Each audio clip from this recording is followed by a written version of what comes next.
পেলে, মারাদোনা এমনকি একসময়ের ক্লাব সতীর্থ ক্রিস্টিয়ানো রোনালদোও নন। ব্রাজিলিয়ান মিডফিল্ডার কাসেমিরোর চোখে ফুটবলের একমাত্র ঈশ্বর লিওনেল মেসি। এল ক্লাসিকোর অসংখ্য যুদ্ধ শেষে এবার সেই প্রতিদ্বন্দ্বীর পাশেই দাঁড়িয়ে স্বপ্ন পূরণের কথা জানালেন তিনি। ম্যানচেস্টার ইউনাইটেড ছাড়ার পর ইউরোপের একাধিক ক্লাবের প্রস্তাব ছিল কাসেমিরোর সামনে, কিন্তু সবকিছু পেছনে ফেলে তিনি বেছে নিয়েছেন ইন্টার মায়ামি। কারণ একটাই, লিওনেল মেসির সঙ্গে একই দলে খেলা। ক্লাবের পরিচিতি অনুষ্ঠানে আবেগঘন কণ্ঠে ব্রাজিলিয়ান মিডফিল্ডার জানিয়ে দিলেন, মেসির সতীর্থ হওয়ার স্বপ্নই তাকে মায়ামিতে এনেছে।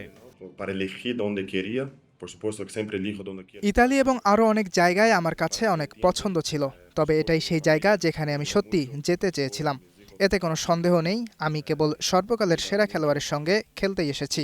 আমি খেলাটা উপভোগ করতে চাই, তাকে জয় অব্যাহত রাখতে সাহায্য করতে চাই, কারণ তিনি একজন বিজয়ী, তিনি ফুটবলের অন্যতম সেরা ঈশ্বর। যদি বলা হয় তিনি ফুটবলের একমাত্র ঈশ্বর। রিয়াল মাদ্রিদের হয়ে প্রায় এক দশক এল ক্লাসিকোয় মেসিকে থামানোর দায়িত্ব ছিল কাসেমিরোর কাঁধে, কিন্তু সেই লড়াইয়ের অভিজ্ঞতাই তাকে শিখিয়েছে মেসিকে আটকানো প্রায় অসম্ভব। আমি জানি তাকে আটকানো অসম্ভব, আমি কখনোই তা করতে পারিনি। আমার সবসময় সতীর্থদের সাহায্যের প্রয়োজন হতো। তার সঙ্গে যে দুটি অনুশীলন সেশন করেছি তাতেই স্পষ্ট হয়ে গেছে তাকে আটকানো অসম্ভব।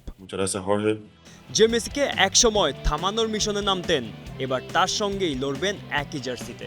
ইতিহাসের মাত্র 28তম ফুটবলার হিসেবে কাসেমিরো খেলবেন মেসি ও রোনালদো দুই মহাতারকার সঙ্গেই। গোলাম মোর্শেদ, স্টার প্লে।